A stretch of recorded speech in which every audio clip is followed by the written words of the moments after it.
자, 해커스, 임용역사, 히트팀, HIT. 그 가운데 T는 저죠. 태진. I는 누군가요?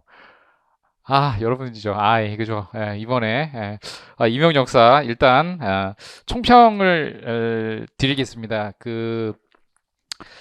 기출문제 강의, 해설 강의 하기 전에, 총평을 일단 제가 올렸거든요. 그래서 이 총평을 여러분들이 참고해 주시면 좋겠습니다. 앞뒤로 제가 올렸고, 첫 번째 난이도, 그다음에 이번 출제 경향의 특이점, 그다음에 그 원문 해석 문제에 대한 얘기, 그다음에 신경향 출제 문제 어떤 건가, 또 출제 구성 비율 정도 하고 내년 대비 어떻게 해야 되느냐 이런 얘기 했거든요. 그래서 그거를 간단하게 제가 길게 안 쓰고 썼습니다.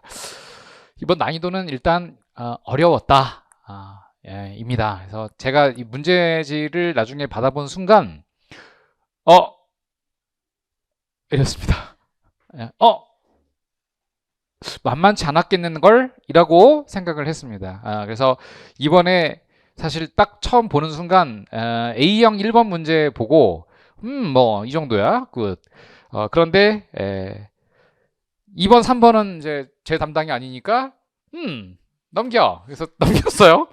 그리고 4번 원문 보면서 요 정도 뭐 다 보이는 거네. 마한 나오는 순간 오케이 그랬어요. 마한 딱 보이죠? 예. 그다음에 진흥왕 딱 보이니까 그냥 알았다.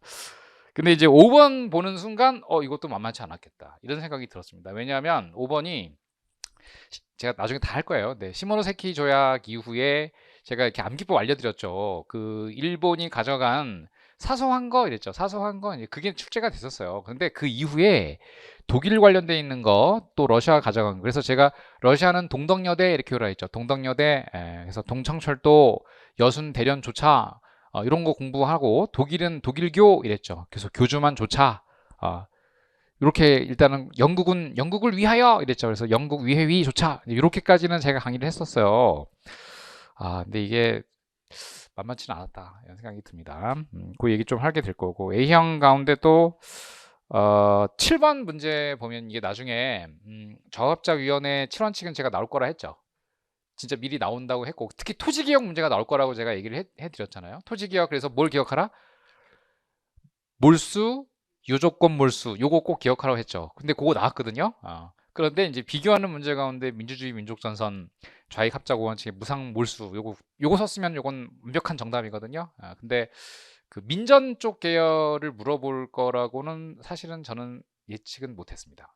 예측 못했는데 민전 문제가 나왔고 그다음에 이제 8번 문제 보면요. 요거는 뭐 그냥 했었던 문제죠 우리가. 그래서 장안에 대한 문제 또 안사의 난 정도 그리고 영락제가 왜 북경 선도했는가 이건 기출 문제예요. 그래서 기출 문제를 약간 이제 갖고서 만든 문제니까 이것도 큰 문제는 아니었고 그다음에 이제 10번 문제는 이제 우리 군사제도에 대한 문제인데 사실 군사제도는 잘 안 냈었던 거예요. 그런데 일단 그냥 기본 베이직으로 풀 수 있었던 정도 문제긴 하거든요.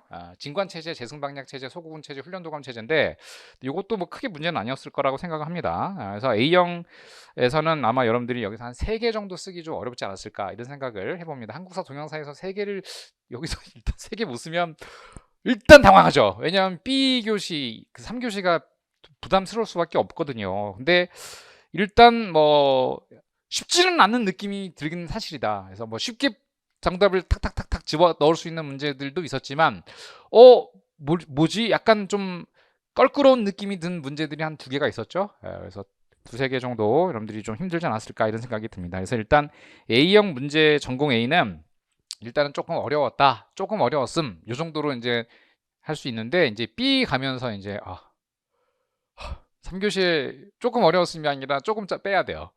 그냥 어려웠음. 이렇게 해야 되는 그런 상황이 나옵니다. 그래서 이번 문제들에 대한 문제 보면 이제 출제에 그 주제의 특이점이 나타났어요. 바로 공산주의 운동에 대한 문제를 집중적으로 출제한 특징이 있습니다. 분명히 공산주의 운동 지금까지 사실 잘 안 냈습니다. 그래서 제가 우리나라 조선 공산당에 대한 문제는 사실 잘 안 다뤘어요. 안 다뤘고 조선 공산당 공산주의 운동에 대한 문제는 지금까지 나왔던 거 얘기하면 혁명적 노동조합 다른 말로 이걸 뭐라 그래요? 비합법. 그죠? 예. 혁명이라고 하는 거는 비합법. 똑같은 표현이 뭐가 있어요? 반제국주의. 그죠? 예. 이게 다 같은 표현인데 이렇게 나왔었단 말이에요. 이게 다였어요. 그런데 저는 뭘 낼 거라고 예측을 했냐면은 공산당 운동을 일제가 이렇게 탄압한 과정에 대한 얘기를 한번 내지 않을까 싶었는데 핀트가 조금 나갔습니다. 요 혁명적 노동조합을 이끌던 지도자의 임명은 이렇게 이거 냈고 그 다음에 그 조직의 이름은 이걸 낸 거거든요. 와우, 이거는 사실 기입하기 쉽지 않았을 거다. 기입하기 쉽지 않았습니다. 이거는 분명히. 그래서 요거는 아마 쓴 분이 제가 봤을 때 10%도 안 되지 않을까. 10% 미만. 10% 제가 지금 보니까 올해 응시 분들이 한 3,000명 조금 안 되거든요. 2,800 몇 명인데 10%도 안 되고 280명이 썼을까? 전 아니라고 생각해요. 요거는 100명도 안 될 거라고 생각합니다. 그래서 요거는 그냥 제가 봤을 때 그냥 틀리라고 낸 문제가 아닌가 이런 생각이 들어요. 이걸 찾아봐야 나오는 정도 문제거든요. 이렇게 한 20권짜리 책을 찾아봐야 거기 안에 있는 정도 문제라서 통사나 개설서에는 이름이 있을까 말까 정도? 있으면 그냥 있는가 보다 하고 넘어가는 거지 이거를 연락에 공부하는 그런 스타일은 아니었을 테니까 다만 이제 좀 특이하신 분들 계시죠. 이렇게 역사 공부하면 좀 어디 빠져 계신 분들이 있거든요. 그러니까 매니아 느낌? 그러면은 약간 그런 분들은 요거를 아마 기억하실 수도 있다. 이관술 정도는 들어봤을 거고 뭐 많이 들어봤던 박헌영 정도 들어봤을 텐데 이거는 뭐 유명하니까 또 남부군 사령관이었던 이현상 그죠? 이런 사람들 정도는 들어봤을 텐데 뭐 이관술이나 이재유 이런 분들 역사 교사들이었죠. 예. 이재유 그다음에 특히 이관술은 동덕여고 역사 교사 출신이에요. 그러니까 역사과 선생님들이 공산당 운동을 많이 했거든요. 그래서 우리나라의 역사과가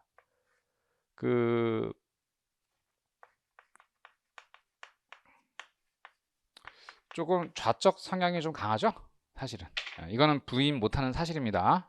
그래서 역사과 선생님들이 이게 좌적 성향이 좀 강한데 그래서 그런지 요번에 내는 문제에서 저는 상상도 못하는 문제가 나와서 좀 당황했다 말씀을 좀 드립니다. 그래서 요게 좀 나왔다는 거.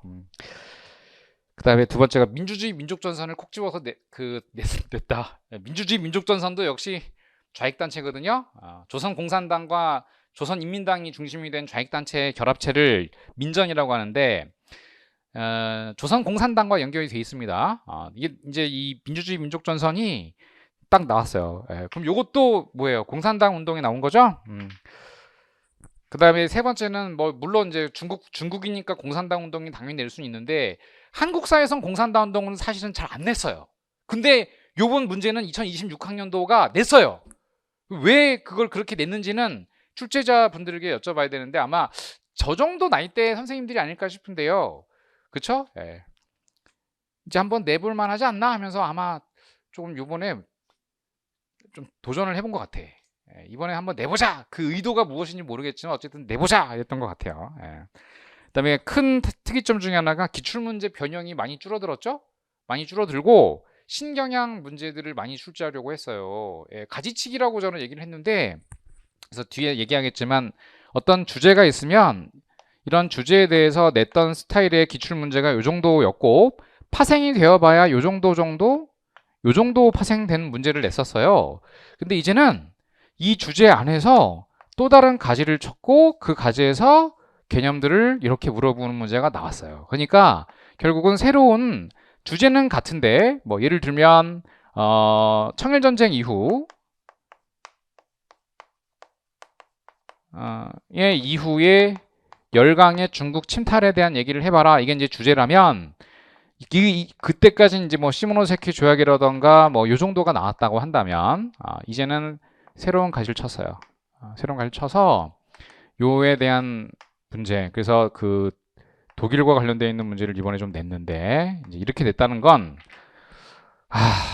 올해 잘 들어가면 여러분들 진짜 다행이고 만약에 진짜 안 됐으면 이런 식으로 지금 공부를 조금 더 해야 할 필요가 있게 됐다라고 보여져요. 이게 미치겠다는 거죠. 이게 한두 가지가 아니에요. 또 뭐 있냐면 뒤에 그 파리 강화 회의 이후에 중국 상황이거든요. 그래서 파리 강화 회의 그 이전에 중일 교섭 과정에서 21개조를 승인을 받았고 요게 파리 강화에서 다시 재승인을 받았고 그래서 요게 과정에서 나왔던 문제가 뭐냐면은 오사운동이거든요. 지금까지 나왔던 문제가 그러면 오사운동 그 다음에 신문화운동 그래서 진독수, 이대조 이런 사람들 얘기를 물어본 거예요. 그런데 이제 뭘 냈냐면 이 워싱턴 회의 새로운 가지가 나온 거야. 그래서 워싱턴 회의가 나오고 이 워싱턴 회의 이후에 일본의 어떤 그 의지가 꺾이게 된다 할까? 그래서 일본이 불만을 굉장히 많이 갖게 된 거예요. 그래서 이 결과가 뭐로 이어졌느냐? 만주국 수립으로 이어지게 되고 그 결과가 국제연맹에 상당히 중요한 역할을 하던 일본이 탈퇴하는 이런 흐름을 지금 물어본 거거든요. 그럼 지금 이게 뭐예요? 이걸 원래 가지고 그지? 이건 뭐야? 새로운 가지예요. 그래서 지금 이렇게 지금 공부를 하라고 지금 주문을 하고 있는 거라 이게 노 선생님들이나 조금 연배가 있으신 선생님들이 내셨다면 이제 기존에 있는 틀 내를 깨지 않으시려고 했을 거예요. 그런데 제가 봤을 때 이거 40대가 됐어요. 40대 선생님들이 분명히 낸 거 분명히 보이고 조교수급 혹은 부교수급이 낸 것 같아. 부교수급이 냈고 그래서 자기들이 중요하게 생각하는 부분들이 있었던 것 같아요. 그래서 그걸 낸 거예요. 이렇게. 그래서 총평은 그렇다. 그래서 이제는 기출문제 변형이 조금 줄어든 게 이번이다 라고 볼 수 있고 신경형 문제가 출세했다. 원문 해석 문제는 조금 평이했죠. 평이한 편이었다 이렇게 볼 수 있고요. 그 다음에 출제 구성 비율을 이제 정리해 드리면 한국사는 군사제도 문제가 일단 뭐 나왔다. 고대 같은 경우에 A형은 소도 원화 문제, 초기 국가가 소도를 낸 거고 신라시대에는 원화 낸 거고 고구려는 진대법을 역시 냈는데 중세로 가면 고려 문제가 한 문제도 안 나왔어요. 나왔다면 이제 흑창 정도 내는 정도 문제였는데 정치사를 낸 게 하나도 없죠.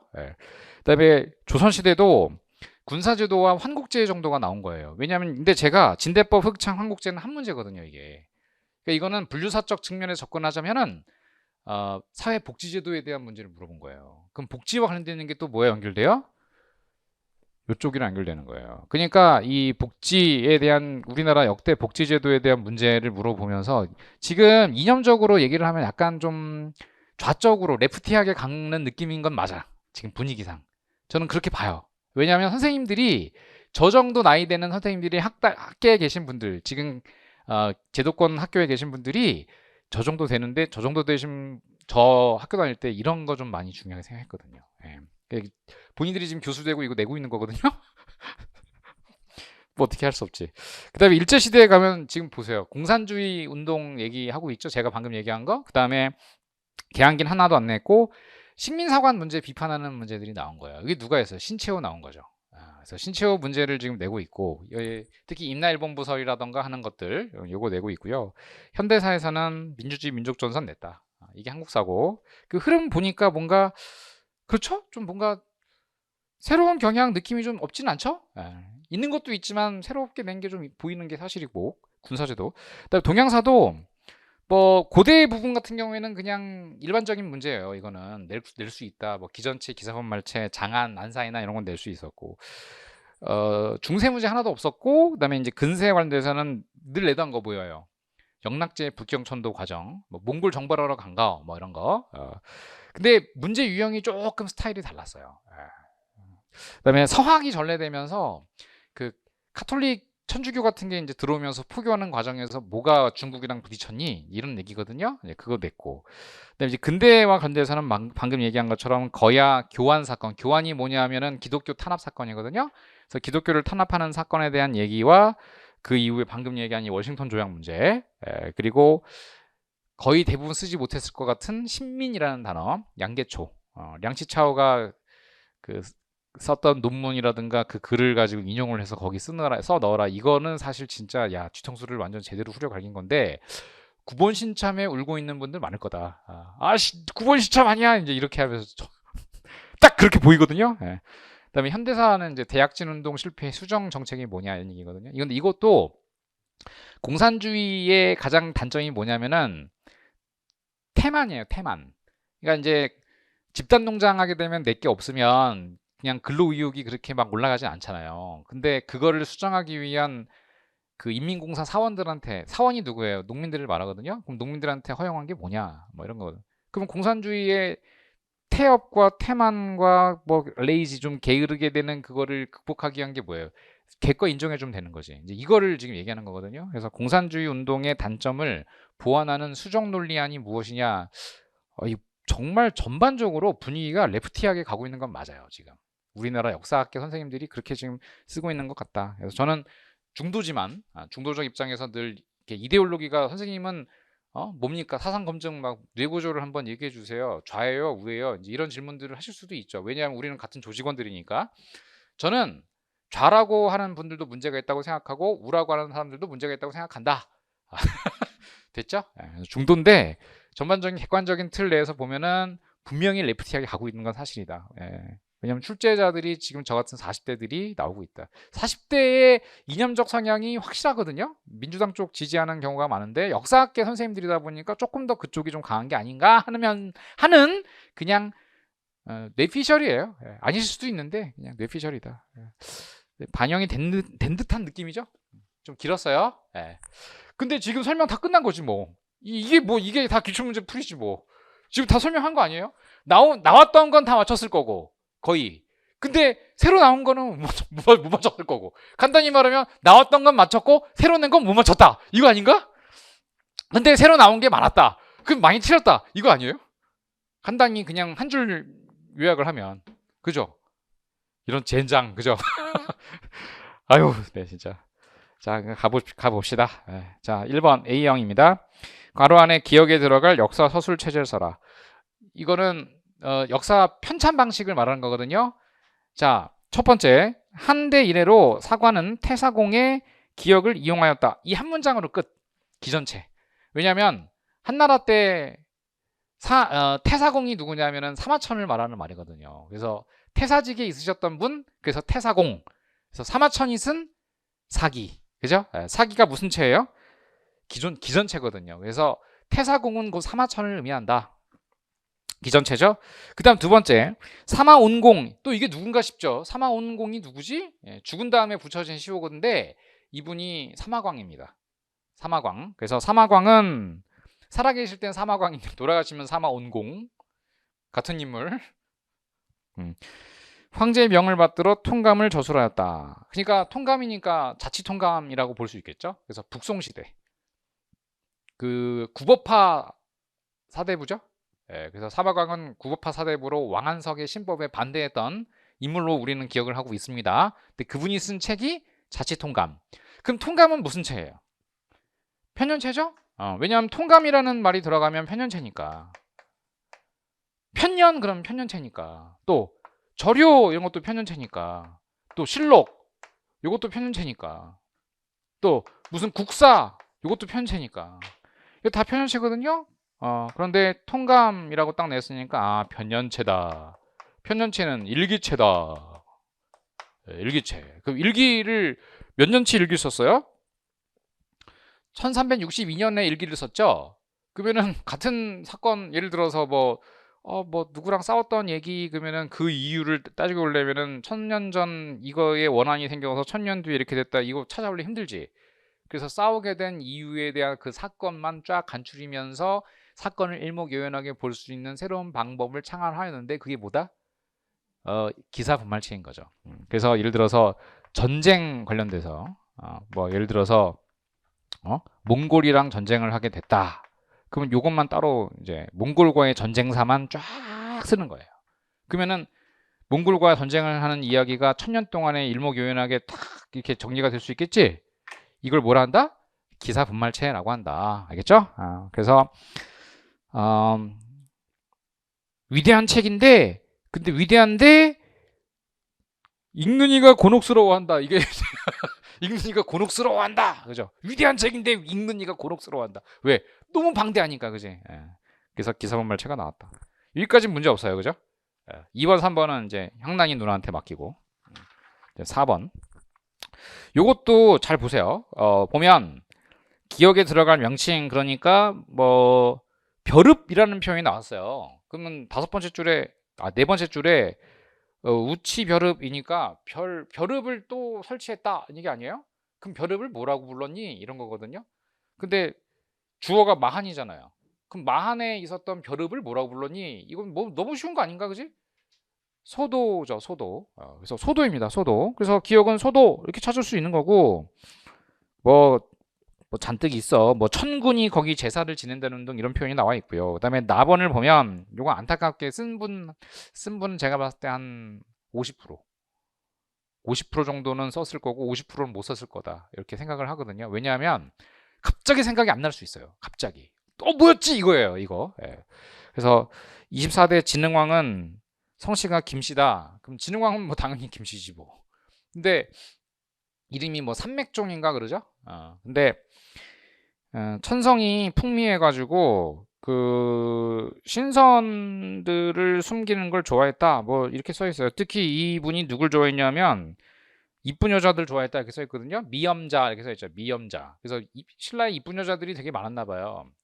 예전에 비슷한 거 한번 낸 적이 있었어요. 2년 전에. 누구 냈나요? 절대 미염무쌍 이래가지고 선화 공주 냈죠.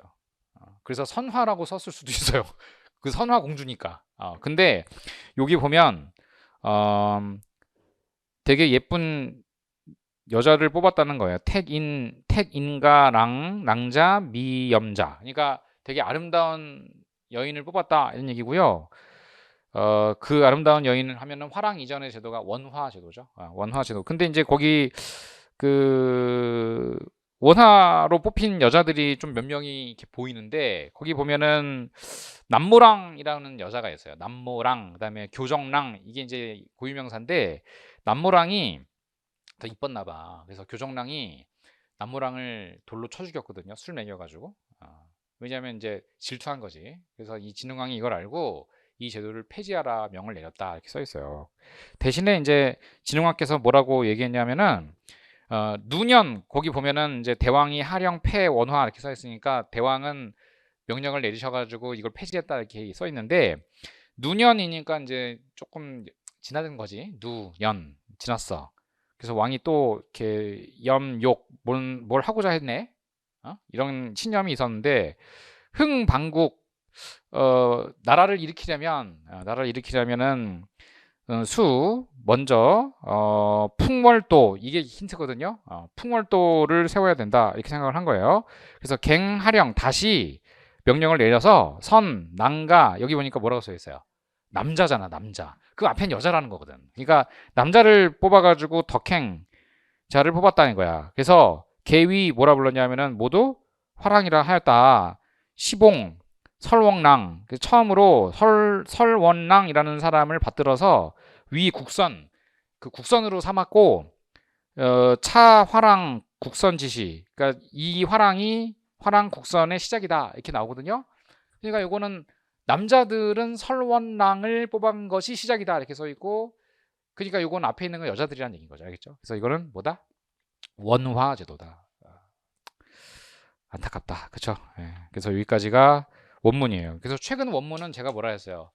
쉽게 나온다 했죠. 그래서 좀 쉽게 나오는 편이어서 이것도 좀 쉽게 나왔고요. 그다음에 5번 보시면 여기서부터가 약간 여러분들이 힘들었을 거예요. 이제 기억 못 썼을 가능성이 제가 봤을 때 좀 있고요. 왜냐하면 이 번역이 제가 이거 조금 번역을 좀 잘못하신 것 같아. 느낌이. 왜냐하면 첫 줄에 기억이 잘 상의되어 해결되었고 중국은 그 과정에서 받은 독일의 도움에 보답하기로 하였으므로 그러니까 이게 한 문장으로 돼 있어서 마치 기억이 그 과정에서 독일의 도움을 받은 것처럼 여겨지고 있거든요. 근데 기억 사건을 독일이 도와준 게 아니에요. 이게 원문을 보면 뭐라고 써 있냐면 또 과거에 예전에 독일이 도와준 게 있기 때문에 이렇게 써 있단 말이야. 근데 이거를 번역을 이렇게 해주시면 곤란하다. 이게 연결된 느낌이다. 기억이 체결되는 과정에서 독일이 도와준 것처럼 서술해 놨는데 그게 아니라는 거예요. 그래서 기억이 뭐야 어딨지? 어딨어? 내가 아까 썼는데 지웠나? 아, 그 이거도 청일전쟁 이후에 에? 청일전쟁 이후에 시모노세키 체결했잖아요.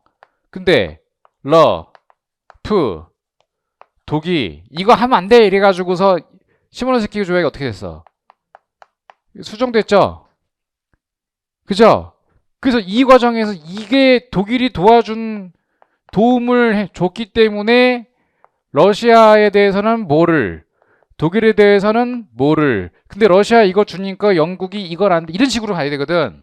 근데 이게 보니까 기억이 잘 상의되어 해결되었고 중국은 그 과정에서 그 과정이라고 하면 안 된다는 거야. 이게 또 과거에 도움을 준 일이 있으므로 이렇게 썼어야 된다고. 뭔 얘기인지 알겠죠? 근데 이거 번역 제가 봤을 때 문제가 있어요.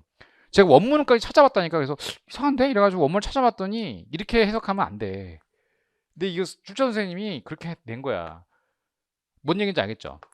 근데 이 교주만 조차를 하게 되는 과정에 있었던 또 다른 사건이 뭐냐면은 독일 선교사 살해 사건이거든요. 그래서 이 독일의 카톨릭 선교사 살해 사건 요게 들어가 있다고.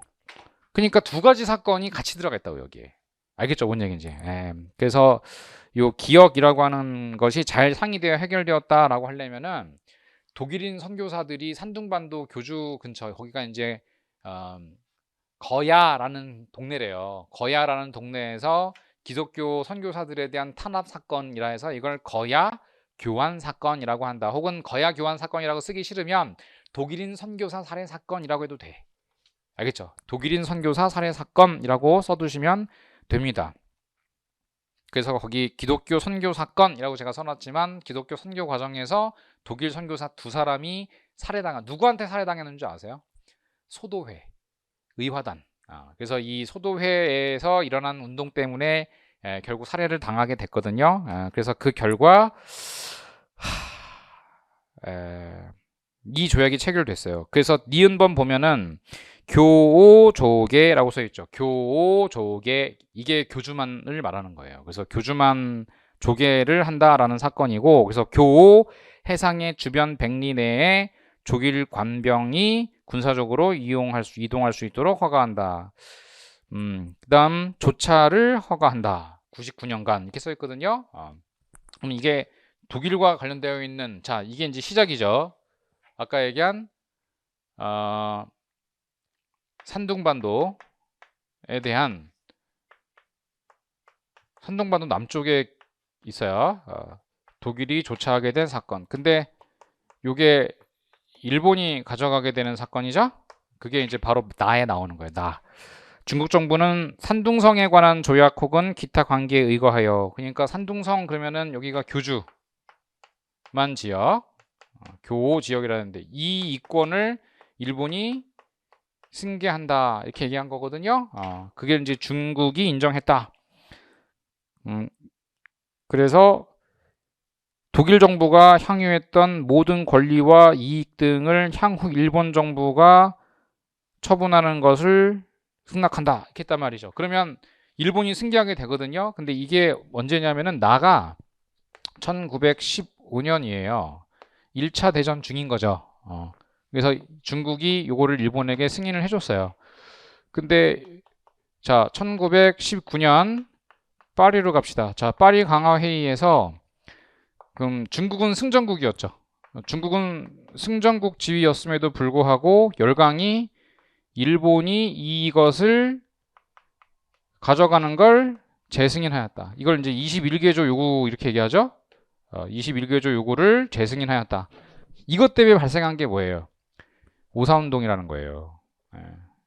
근데 이 과정에서 1922년에 일본의 힘이 강해지는 것, 그러니까 일본의 파워가 강력해지는 것, 특히 해군, 일본 해군력이 세지는 것을 보고 미국과 영국 등이 이거는 안 되겠다라고 해가지고 워싱턴에서 군축 협상을 했어요. 그래서 이 과정에서 일본이 가져갔던 모든 산둥반도의 이익을 다시 반환하는 일을 하게 되는 겁니다. 이게 다예요, 다. 그래서 다에 보면 리을번에 중국에 관한 9개국 조약 이렇게 써 있잖아요. 이게 워싱턴 회의라고 하는 것입니다. 이 흐름 아시겠죠? 그래서 이 산둥반도에 대한 이권을 독일이 가져가고 다시 일본이 그것을 강탈하고 파리 강화회담에서 중국이 승전국이 돼가지고서 다시 되찾을 줄 알았더니 그게 안 되더라. 왜냐하면은 일본의 국제연맹 창설 과정에서 역할을 미국이 기대했기 때문이거든요. 근데 일본의 힘이 강해지니까 안 되겠다 해 3년 뒤에 워싱턴 회의에서 해군력 축소와 관련되어 있는 군비 축소회담 과정에서 9개국이 중국이 갖고 중국한테 다시 돌려줘라라고 얘기한 거예요. 요 흐름 아시겠죠? 그러니까 이게 이제 아까 말씀드린 새로운 주제 흐름이라고 보시면 됩니다. 그럼 이제 기억에 들어갈 사건이라고 하는 건 이제 독일 선교사 살해 사건이라고 볼 수 있겠죠? 이렇게 써도 되고 좀 있어보게 한다면은 이제 역사적 명칭인 거야 교환 사건이라고 써도 되고 가를 통해 독일이 중국으로부터 획득한 경제적 권리. 경제적 권리는 아까 뭐 군대가 이동할 수 있다는 등 조차할 수 있다는 등을 빼고 뭐가 있냐 바로 철도와 탄광입니다. 철도, 탄광. 그래서 둘 중에 하나 쓰면 되는데 철도와 탄광 가운데 철도를 일반적으로 많이 썼을 거예요. 그래서 철도 부설권을 가져갔다 이렇게 쓰시면 됩니다. 그 다음에 미주춘 리을이 체결된 회의의 명칭이니까 요거는 워싱턴 회의라고 했죠. 파리 회의가 아니라 워싱턴 회의, 미국이죠. 그리고 이 기간 동안 미주춘 디귿에 관하여 결의한 사건에 대한 내용이 뭐냐라고 했더니 그 디귿에 관하여 결의한 조약이라고 하는 건 산둥반도를 돌려주라는 거예요. 다시 중국한테 돌려줘라. 그래서 그 조약문 자체를 써야 했기 때문에 이게 쉽지 않았거든요. 산둥반도를 돌려줘라 이렇게 잘 안 써 있는데 뭐라고 써 있냐면 이렇게 써 있어요. 중국 정부의 동의 없이 중국 영토 안에서 자국의 권리를 확장하거나 특혜를 부여하는 일 등은 전혀 이제는 중국 정부는 구애받지 않고 구속되지 않는다. 그러니까 한마디로 중국 정부의 동의 없이 어떤 특권 같은 거나 권리를 인정받을 수 없다 이런 얘기거든요. 요걸 써야 했다는 거예요. 요걸. 이게 조약문에 있어요. 그래서 그 조약문에 들어가 있던 내용이 바로 디귿이다. 그 조약이 이것도 쓰기 어려웠을 것이다. 그래서 제 생각에는 요 문제는 아마 틀렸을 가능성이 매우 높다. 4개를 집어넣지 못했을 거다. 적어도 그 중에 하나만 넣었어도 정말 다행인데 하나도 집어넣지 못할 수도 있었을 것이다 라고 저는 생각을 하고 있습니다. 요 문제는 어려웠다 말씀을 드립니다. 다음 시간이 지금 얼마 안 남았죠. 7번 문제죠. 한국사 문제. 다음 자료를 읽고 작성 방법에 따라 서술하시오. 그 가번 출전을 힐끗 보니까 민주주의 민족전선이 나왔어요. 자, 제가 말씀드린 대로 그 공산당 운동을 지금 많이 내고 있다. 그래서 민주주의 민족전선은 줄여가지고 민전이라고 하거든요. 그래서 공산당 운동 그 흐름이라고 볼 수가 있는데 민전이라고 하는 거는 이제 해방 이후에 조직이 되죠. 특히 좌익들의 구심체가 민전이라고 할 수 있고 우익들의 구심체가 나올 수 있죠. 왜냐하면 이제 같이 쳐야 되니까. 이거 지울게요.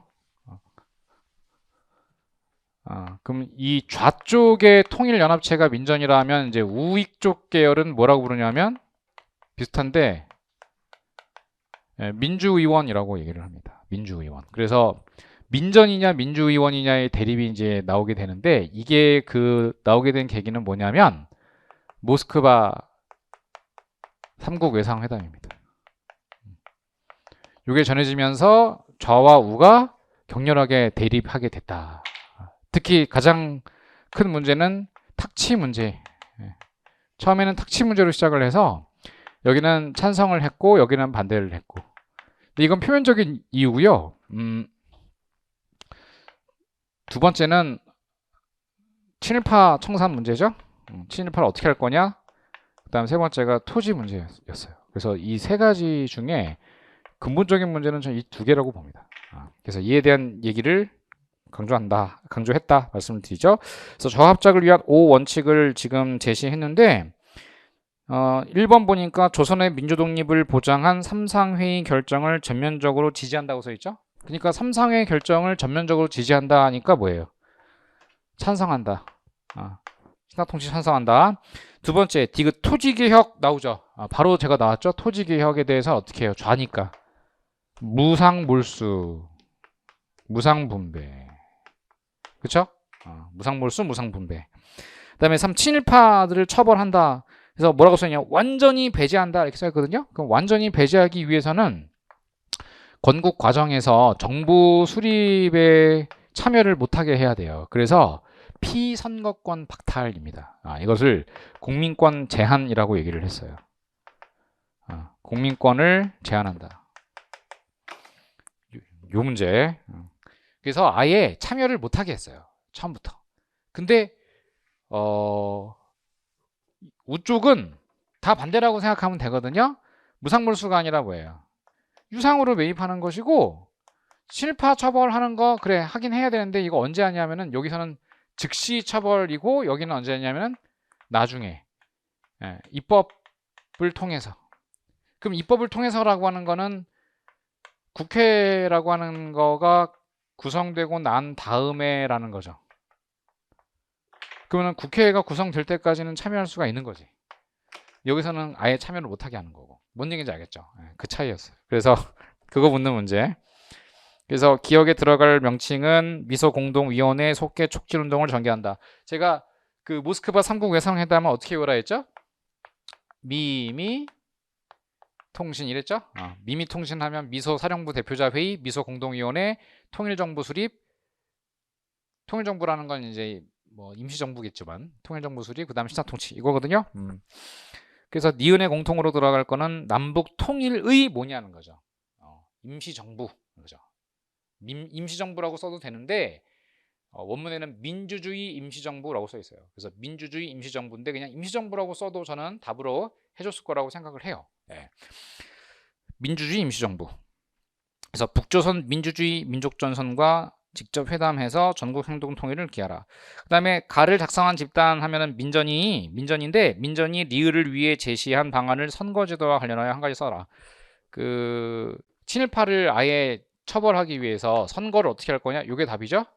공민권 제한.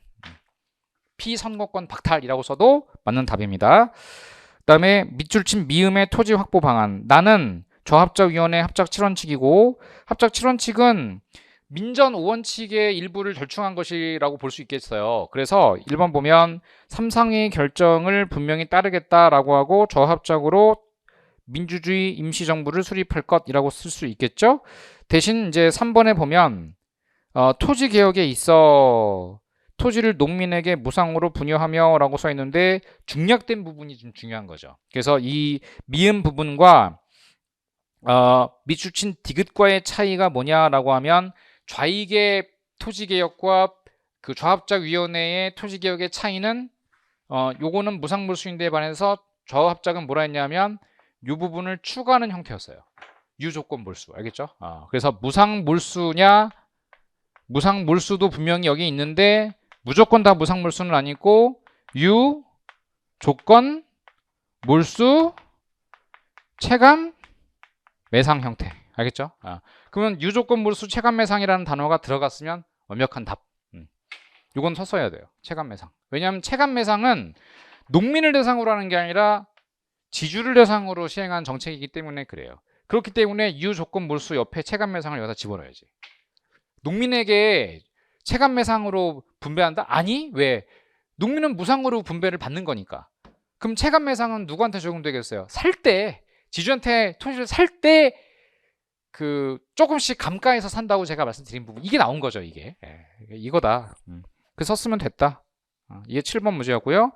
그다음에 8번 갈까요? 요거는 통합 유형 문제인데 이제 기본적으로 동양사 문제겠죠. 근데 거기 보면 가에 들어갈 기역이 어디냐 이렇게 써 있는데 요 내용을 보면은 맨 마지막 줄 보시면 남북의 구방은 주례의 왕성구규 제도에서 따왔다. 왕성구규 할 때 왕성은 구, 이게 구가 이제 9개라는 뜻이잖아요. 그래서 구규에 따라서 구방을 나눈 것이다. 이게 주례에 들어가 있는 내용을 따랐는데 이게 그 장안성을 말하는 것입니다. 장안성. 그래서 장안성이라고 답하시면 되겠고요. 이게 당나라 수도가 되잖아요. 그래서 장안 이렇게 볼 수 있고 나번을 보면 그 개원과 천보라는 단어를 통해서 알 수 있지만 이게 당나라 현종 때란 말이에요. 그럼 당나라 현종 때에 장안성이 엄청 번영을 했다는 거예요. 그럼 장안이 번영을 했는데 극에 달하면 반드시 쇠퇴하니 자연스러운 현상이다. 그러니까 당나라의 장안성이 크게 번영을 하다가 쇠퇴하게 된다는 얘기거든요. 그러니까 만약에 가에서 여러분들이 장안을 못 찾았다고 하더라도 나에서 장안성을 찾을 수가 있었어야 된다는 얘기인 거예요.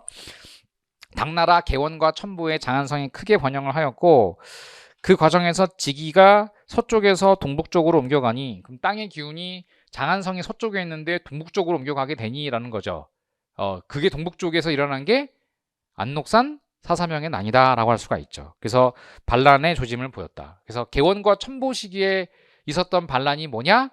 안녹산 사사명의 난이다라고 썼으면 정답. 그 다음에 요거는 쉬워요. 그죠? 그럼 장안성 쓰고 안사해난 쓰는 건 문제가 안 돼. 왜냐면 이건 기출문제니까. 그러면 답은 요것도 문제가 안 되는 게 조금 애매한 느낌이 없잖아. 이게 맞나 싶을 내용이었을 거예요. 왜냐하면 너무 쉬운 느낌이 드니까. 홍무 원년에 순천부를 부평으로 바꿨고 산동 행성이 애소시켰다. 부평으로 속하도록 고쳤다. 중요한 건 이제 여기부터인데 3년 4월 부평부에 연왕부를 세웠다. 연왕이 누구예요? 주체. 영락제죠. 그래서 연왕이 주체거든요. 그러면 얘가 영락, 원년, 정월 여기서부터가 중요하다고. 북평을 순천부로 고치고 베이징을 세워 북경을 세우고 행제라 일컬었다. 이게 중요한데 왜 처음에 행제라고 했느냐는 거예요. 저는 이 문제를 낸 출제 의도가 뭘까 생각을 해봤어요. 그랬더니 단순한 수도천도를 묻는 문제라기보다는 수도천도 과정에서 있을 수 있는 반발을 무마하기 위해 연왕이 영락제가 사용한 방식이 뭐냐를 물은 문제였어요. 왜냐하면 수도를 천도하면 반발이 당연히 있거든요. 그럼 수도 천도 과정에서의 반발을 무마하기 위해서 어떻게 해야 돼? 우리말로 신압으로 하는 거야. 신압으로. 아무도 모르는 사이에 조금씩 조금씩이라는 단어가 들어가 있는 거지. 그래서 처음에 베이징을 세우면 행제라 일컬었는데 행제라는 표현은 언제 쓰는 줄 아십니까? 뭔가 국난을 당했을 때 임시 피난 거처라는 의미도 있고요. 왕이 잠시 머무르는 곳 정도로 해석하면 돼요. 그럼 행제라 일컬었다라고 하는 거는 뭐예요? 반발을 예상했기 때문에 바로 천도하겠다가 아니라 처음에는 이거는 수도가 아니고 내가 뭐 하려고 그냥 거기 가 있는 거야. 뭐 이 정도로 생각을 한 거죠. 그래서 처음에는 행제. 그래서 이건 임시적 성향이 있다. 그럼 이때 행제라고 한 이유는 우리가 남한산성을 행궁이라고 하잖아요. 그런 거랑 같은 맥락으로 어디를 공격하려는 거야? 말장성 이북으로 쫓겨난 몽골에 대한 원정을 위해서야 라고 일단은 명분을 찾은 거예요. 몽골 원정을 위해서 행제라고 일컬은 거야. 그리고 응천부를 여전히 난징이라고 하였다. 그래서 남경이라고 계속 불렀다는 거는 남쪽 수도 남경을 그냥 여전히 유지한 거죠. 이게 원래 수도야 이랬다는 거예요. 그런데 자, 원년에는 그랬는데 19년이니까 몇 년 지났어요? 18년이나 지났죠. 18년이나 지나고 난 다음에는 드디어 베이징을 뭐라고 바꿨어요? 경사라고 바꿨다는 거예요. 경사가 뭐냐면은 수도란 뜻이에요. 이게 정수도란 뜻이었어요. 그래서 행제라고 불렀다가 나중에 경사라고 불렀다. 이게 18년 기간이거든요. 그러니까 요거는 뭐야? 이제는 행제가 아니라 이게 진짜 수도야라고 한 거예요. 그쵸? 그래서 진짜 수도야라고 얘기를 하면서 남경을 앞으로 뭐라고 치냐면은 부수도라고 부르는 거예요. 부수도. 뭔 얘기인지 알겠죠? 그래서 요 흐름을 보면은 왜 그 디귿의 원인이라는 거는 이제 디귿이 뭐였지? 베이징을 세우며 행제를 한 이유가 뭐예요? 몽골 정벌. 몽골 정벌을 위한 것이다라고 할 수 있고요. 그다음 밑줄친 미음에 해당하는 내용을 리을을 포함하여 서술하라라고 하는 건 뭐냐면 리을 난징을 포함해서 서술하라. 이게 약간 이게 뭘 어떻게 쓰라는 거지? 그래서 출제 의도를 잡을 때 제가 요걸 잡은 거예요. 요거. 이렇게. 그래서 공식적인 수도로 드디어 북경을 경사나 칭한 것이고 기존의 수도였던 응천부는 난징이라는 명칭을 유지하면서 부수도의 지위로 약간 낮추어 부른 것이다 라는 거죠. 그래서 수천도 과정에서 있을 수 있는 반발을 이제 북경을 경사라고 부르고 남경을 남경이라고 불렀다는 거는 이게 진짜 수도고 이제는 이건 제2의 수도다라는 의미로 바꿨다라는 의미라고 해석할 수 있다라는 겁니다. 요거 했고요. 그 다음 9번 넘어가고 10번. 되게 많았네요. 그죠? 뭔가 한국사 동영사 문제가 더 많은 것 같아. 10번 보면 다음 자료를 읽고 작성 방법에 따라 서술하시오라는 문제예요. 영의정 유성룡이 선조실록에 뭐라고 이렇게 써놨냐 했더니 가운데쯤 볼까요? 가의 가운데쯤 시간이 없으니까 당초 을묘년 외변을 당하자 임실시의 구급촉으로 마련한 것입니다 라고 한 거죠. 그 을묘 외변 때문에 만들어진 전략입니다 라는 뜻이거든요. 그게 재승방략이에요. 그래서 을묘 외변으로 인해서 재승방략을 만든 거다. 근데 이게 잘 써있거든요. 뭐라고 써있냐면 이것은 겨우 소소한 적을 상대할 수는 있어도 대적을 제압할 방략은 여기 방략이라는 표현이 들어가 있네. 그럼 재승방략이라는 걸 알 수 있지. 못 된다는 것을 알지 못하였던 것입니다. 이건 뭐냐면 자 작은 병력으로 대병력을 상대할 수 없다라고 하는 건 뭐예요? 위에 언급된 진관체제의 단점이거든요. 그러니까 이 진관체제의 단점은 적은 병력으로 맞설 수밖에 없는 건데 대병력은 싸울 수가 없는 거지. 그래서 이걸 해결하기 위해서 만들어진 것입니다. 그래서 이것을 재승이라는 표현을 쓴 거거든요. 재승이 뭐냐면은 무조건 이긴다고 생각을 한 거예요. 무조건 이긴다. 왜냐하면은 적은 병력이 아니라 우리도 이제 많은 병력을 모았기 때문에 많은 병력을 모으면 무조건 이긴다고 생각을 한 것 자체가 저는 되게 난센스다라는 거예요. 근데 어쨌건 재승방략을 통해서 이긴다고 생각을 한 거지. 이게 재승방략. 그러면 기억이 재승방략이고 기억이 가진 취약점을 니은 상황을 참고해서 써라 이렇게 써 있는데 임진년 여름에 적병이 승승장구하며 곧바로 경성에 당도하게 된 것은 뭐예요? 왜 재승방략으로 싸워서 못 이겼죠? 재승방략의 단점이 뭐예요? 한 번 뚫리면 끝장. 왜? 병력을 모아줬으니까. 그치? 올인 전략이잖아요. 염끌해 가지고서 주식 투자했는데 폭락한 거지. 알겠죠? 그런 개념이거든요. 그래서 제가 그 내용을 썼어요. 그래서 여러분들 보시면 돼요. 재승방략의 내용은 거기 잘 쓴 것처럼 여러 진관의 군사들이 약속된 지역을 신지라 불렀는데 그 지역에 집결해서 중앙에서 파견한 장수 지휘를 받는 건데 한번 전투에 패배하면 끝장이다. 이게 단점인 거죠. 나 이거 누가 내는지 알 것 같아. 이것만 전공하신 분이 우리나라에 한 분밖에 없거든요. 누군지 알 것 같아. 삼척 출신 선생님 한 분 계신데 그분이 이거 엄청 강조했거든요. 이런 거. 그분이 낸 것 같아. 남자 선생님인데 저보다 한 10년 위에요. 그 다음에 나번을 볼까요? 디귿에 들어가. 각 도의 디귿이란 곧 역의 유무와 공사천을 막론하고 이거거든요. 역의 유무라는 건 양반이든 아니든 상관없다는 얘기죠. 그 다음에 공사천이라는 건 노비까지 들어간다. 그러면 양반부터 노비까지. 소고군. 그래서 이거는 소고군입니다. 소고군. 소고군은 일종의 예비군인데 전시체제에서는 이게 이제 상비군처럼 싸우는 거죠. 그래서 임진왜란 끝나고 난 다음에 소고군은 존재는 했는데 이 소고군이 예비군 형태로 존재했어요. 임진왜란 이후의 상황입니다. 그다음에 답어는 훈련도감이 나왔는데 이 훈련도감은 그 포수, 사수, 살수로 구성된 삼수병으로 구성된 군대잖아요. 특이한 게 뭐예요? 용병제 군대라는 거죠. 그럼 용병이라고 하는 건 월급을 줘야 한다는 것이니까 그 재원을 마련하려고 리을번에 매달 쌀 12두씩 마련해 준다면 1년 동안 지급해야 할 양료가 2만 석을 밑돌지 않을 것이니 현재 세납으로는 충당하기 어렵습니다. 그러니까 추가적으로 세금이 필요합니다. 이거 아니에요. 그 훈련도감 병사를 유지하기 위해 추가적으로 부과한 세금이 있는 거죠. 그게 바로 삼수미세인 거예요. 그래서 삼수미세를 세목 이름을 써라. 세목 포함하여 서술하라. 그래서 삼수미세 1결당 2.2두를 지주로부터 추가로 거두었다. 이렇게 쓰면 되는 거예요. 알겠죠? 됐죠? 이건 문제가 없었어요. 그 다음 있나 또? 없죠? 그래서 이 A, 전공 A 이렇게 해석을 마무리합니다. 어우, 이게 다이나믹합니다, 문제가. 자, 잠깐 쉬었다가 B 들어가겠습니다. 자, 2026년도 임용역사 전공 B 해설 강의 들어가겠습니다.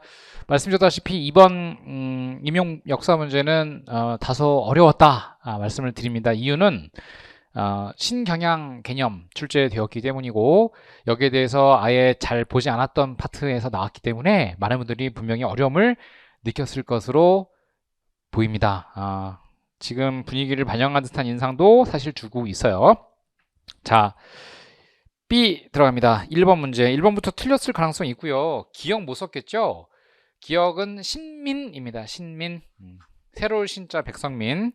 어, 해설지에 제가 올려놓았으니까 여러분 참고하시면 되는데 양치차오가 쓴 책들이 있어요. 그 중에 우리나라에 가장 큰 영향을 준 책이 사실은 음빙실 문집입니다. 그래서 음빙실 문집이라는 책은 들어보셨을 가능성이 매우 높고 이게 우리나라 신력 양성론, 특히 애국 개몽운동론자들에게 많은 영향을 줬거든요. 그 내용들 가운데 신민총보라고 하는 그 저서도 있어요. 그 신민총보가 양치차오가 쓴 책 중에 하나인데 그래서 제가 각주에다가 청의보, 신민총보, 빙실문집 이 세 개를 달아 놓았는데 그래서 지금 나온 건 신민총보에 있었던 내용이에요. 그래서 신민총보라는 제목답게 처음에 서두가 신민이란 무엇인가에 대한 얘기를 시작을 하였습니다. 그래서 이 우리 백성들이 옛것을 다 버리고 남을 따르라고 하는 것은 아니다.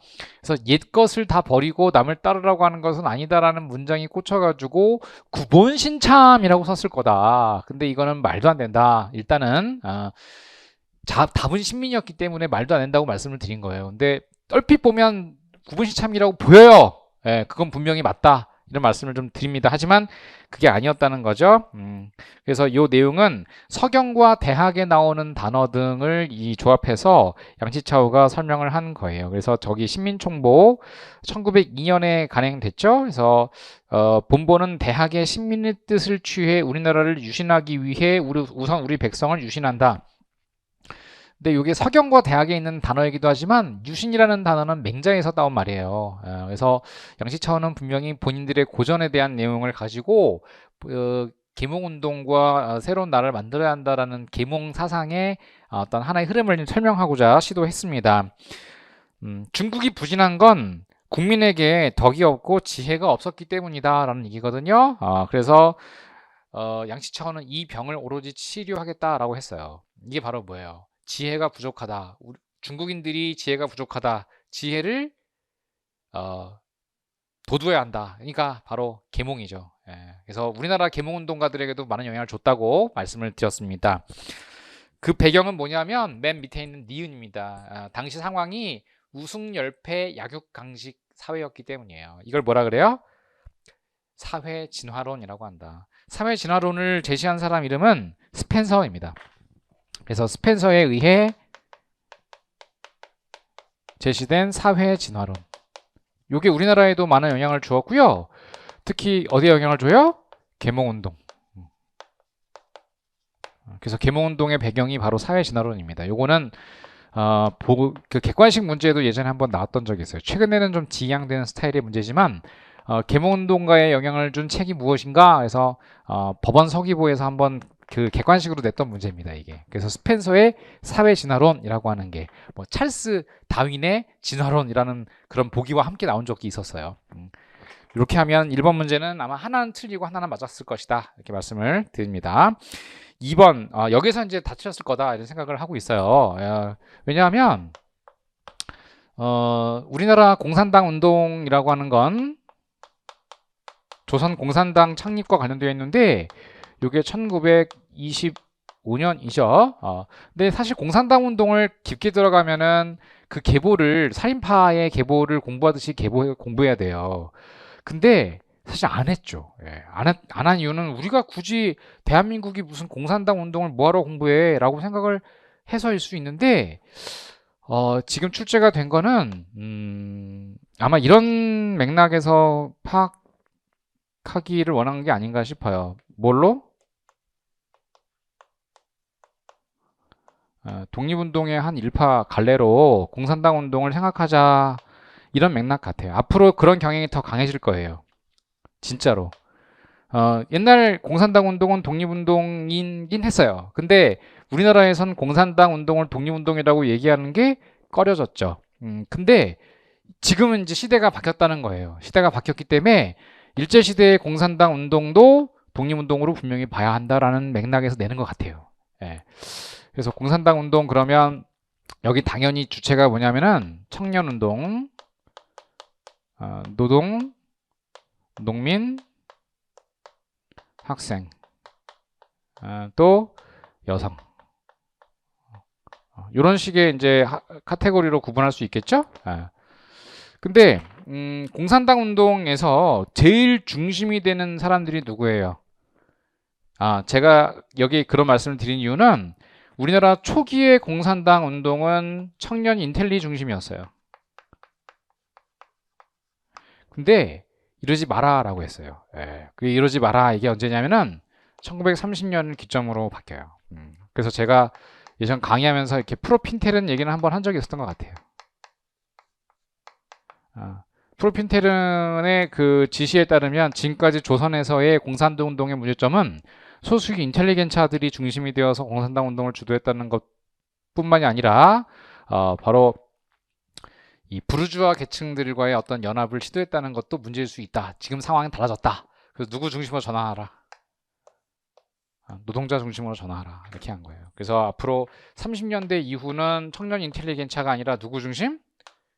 노동자 중심으로 전환하는 그런 분기점이었다고 봐요. 그게 뭐랑 연결되냐면 신간회 해소와 연계가 되어 있어요. 그래서 신간회가 해소된 게 1931년이죠. 신간회가 해소가 되면서 신간회를 뿌띠 부르주아적 변절 집단으로 프로핀테르는 인식을 했고, 그래서 이 신간회를 없애버리자라는 해소 논의가 나왔던 거예요.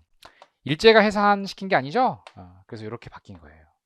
그렇다고 해서 진짜 노동자들로만 중심이 되어서 하긴 좀 어려운 부분도 있었어요. 그 가운데 노동자 출신 가운데에서 기억나는 사람이 한 명 있네요. 4차 조선공산당 책임 비서가 누구였냐면, 이런 얘기를 제가 강의 시간에 할 줄 몰랐어요. 차근봉인데 이 사람은 경성철도 노동자 출신이에요. 그러니까 학교 다닌 적이 없어요.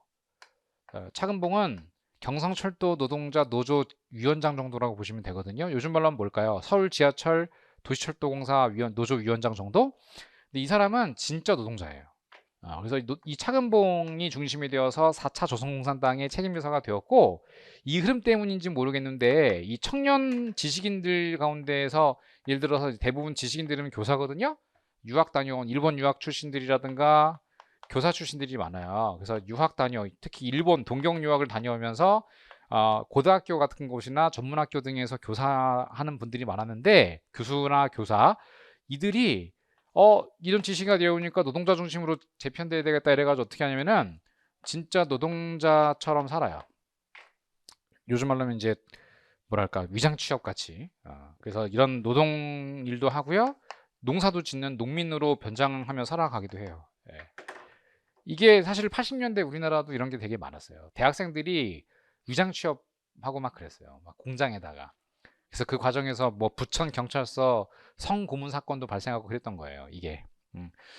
그래서 이 노동자 중심 바뀌는 과정에서 이들이 일제에 엄청난 탄압을 당하는 게 몇 년 되겠어요. 그러면 30년대 전반이 되겠죠. 그래서 거기면 1933년부터 뭐 대략 36년이다 이렇게 얘기를 하고 있는데, 요 사이에 있었던 일들이 뭐냐는 거예요. 요거를 묻는 문제인 거예요. 야, 이게 진짜 이걸 낸다. 그래서 동아일보 보면 35년 8월 24일자 탈주한 기억의 극적 활동, 이게 이제 이재유라는 사람인데, 한국 공산당 운동 일제시대의 거의 말기, 즉 30년대 중후반과 40년대 초 정도까지 활동했던 공산주의자들의 역사예요. 이게 경성제대 연구실 관사가 근본 공산운동의 총본영. 이게 누구냐면 거기 미야케라는 교수가 있거든요. 거기 네 번째 줄에 보면 세 번째 줄에 미야케 있죠. 삼택. 근데 얘가 이제 얘라고 보면 이 사람이 이제 일본 공산당 운동의 대가라는 사람인데, 이 미야케와 이재유가 서로 교류를 했고 탈옥한 직후에 찾아간 곳이 미야케 교수의 집이었대요. 그래서 그곳에 토구를 파고 한동안 숨어 살았대요. 그래서 미야케가 이 이재유를 숨겨줬대요. 근데 미야케가 체포가 되어 가요. 근데도 이재유는 체포가 안 됐대요. 그러니까 이런 일화가 있고요.